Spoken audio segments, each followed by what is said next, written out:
And it should, just as a matter of fact, I mean, we're through the referendum these days, Michael, so we don't have to replay the arguments, but it is a fact that growth rate in both the euro area and indeed across Europe in the first quarter of this year was higher than that of the United Kingdom. Our next caller is Rob. Rob in Tottenham. Hello there. Did Nigel Farage's gloating at the EU meeting sabotage the UK's position for future negotiations? Well, it certainly didn't do any good. I mean, I think, to be fair, the European parliamentarians are well aware that Nigel Farage doesn't speak for the whole country. Although his gloating, that was his moment. I have to say, obviously I don't like Nigel Farage very much, and I don't like his politics very much, so I don't claim to be an unbiased observer. But right from last week, well, actually before then, he released that polling poster, but right from last week at 10:02 when he conceded defeat, as soon as the polls closed, I think he's had a disastrous series of errors. He's gone from concession to gloating in a few days, and neither of that. To be fair, he was wound up a bit in that debate. I think his spokesman briefed that he was going to be statesmanlike, and yet Juncker wound him up. Various of the others did. So he was kind of reacting, wasn't he? Poor wee Nigel. I mean, there's Jean-Claude Juncker winding him up. Usually, of course, it's Nigel who tries to wind Juncker up, and I have to say, but bizarrely, they get on quite well on a personal level. Well, I saw this picture of it. Seemed they go out for lunch together. Was that a Luxembourg kiss or something? Better than a Glasgow kiss, eh? Or a French kiss, for that matter. On that note, next call. Sophie is in Earl's Court. Hello, Sophie. Oh, hello. How are you? All right, thank you. What would you like to ask? I want to talk about Nigel Farage again because, I'm French. I've been in Earl's Court for over 10 years, blah, blah, married. I have 2 kids. I work here, pay tax here, and I'm deeply, deeply sad about what's happening. And I see so many violence and racist acts reported in the last week, really. And I feel like people suddenly feel they have the right to, get it out of their system. Obviously, it was there before. It's not, coming out suddenly.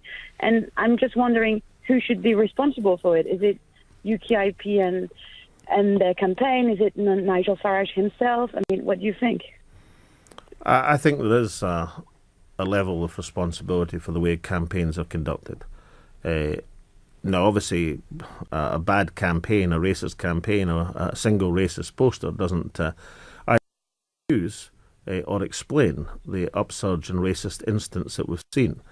But the nature of the Euro referendum campaign, I think, was poisonous. I think it was bad on both sides, but on the side of the outers, or many of the outers, because obviously Nigel Farage wasn't part of the official campaign, then it was particularly bad.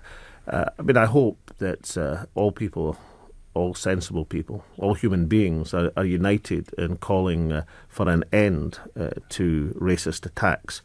But there have been some forces unleashed which are extremely unpleasant, extremely divisive.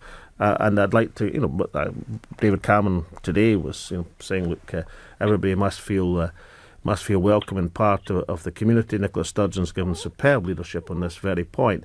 But of course, if a campaign is fought, at least by some people, as saying, look, these European citizens in our midst are not really what we want, then of course you're always going to get some bammers at the extreme end of that who therefore draw the conclusion, let's get rid of the ones who are here. Now that's not, and wasn't, and I'm sure won't be, the policy of the new government when it comes in. But nonetheless, there'll be some street reaction, which is why we've all got to be extremely vigilant and try and stamp it out. We should point out that Nigel Farage has also condemned these incidents. But having said that, on this radio station over the past few days, we have probably taken more calls than ever before from people who have been subjected to these incidents, some of them more worrying than others, but all obviously affecting people. Do you think that in some ways it's unleashing a wave of unpleasantness that we haven't seen for decades in this country? I mean, you and I can remember sort of the late 1970s when there were lots of racist incidents then, sort of courtesy of the National Front. And I'm not comparing UKIP to the National Front whatsoever.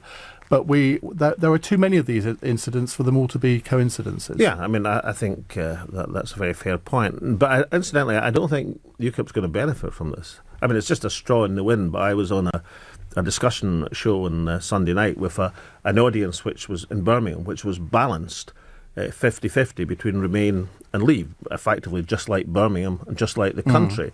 And the UKIP representative on that panel was getting a very, very rough time, not just from the inners who'd been beaten, but from the outers who'd won. And I think many people in the public are drawing the same connection that Sophie makes. Do you think, though, that Sophie's being slightly unfair? Because, I mean, we all remember in the Scottish referendum there was quite a few violent incidents, not racist incidents, violent incidents carried out by SNP supporters. This is absolute rubbish. No, it's not rubbish. We all remember them. But you weren't responsible for them. You disowned yourself from them. Well, look, you just said there have been violent incidents in the Scottish referendum. We saw the pictures. We don't need to go back on individual incidents. We know it happened. Well, you tell me what they were. So, a politician got an egg. A politician got egged. Does that classify as a violent incident? Don't be ridiculous. No, he was actually intimidated off the streets by SNP supporters. We know that was true. Well, there's plenty of footage on the internet that people can go and you can go and see Jim Murphy's conduct. Are you seriously telling me there were no violent incidents carried out by SNP supporters? I am saying that the Scottish referendum was a model of civic participation compared to the Euro referendum. Well, in terms of the turnout, you're absolutely right. But there was violent incidents on both sides. No, absolute nonsense. Compared to this referendum, have I dreamt this? No, you dreamt it perhaps because you didn't actually experience it, Ian. I experienced both referendum as a participant. In terms of the conduct of the Scottish referendum and the results it had, it was a model of referendum compared to the unpleasant viciousness we've all just experienced in the European referendum. And you don't do yourself any good by trying to draw a comparison between a politician being... I'm not trying to do myself any good. I'm just pointing out that you had accusations thrown at you in that referendum, so you should be responsible. Yeah, I'm saying you shouldn't. So why should Nigel Farage? But very few people, apart from you, took these nonsense accusations at all seriously because it's night and day compared to the two referendum campaigns, Ian. And the fact that you can't name these supposed incidents... Sorry, it was 2 years ago. I can't remember individual then I suggest you go and check the record. The two campaigns were night and day, and certainly in the aftermath of the Scottish referendum, what happened in the aftermath of the Scottish referendum is people carried forward their civic participation in terms of election participation, elected a vast number of SNP MPs. They didn't go about slagging off their fellow citizens and the sort of instance that Sophie headline from the Independent.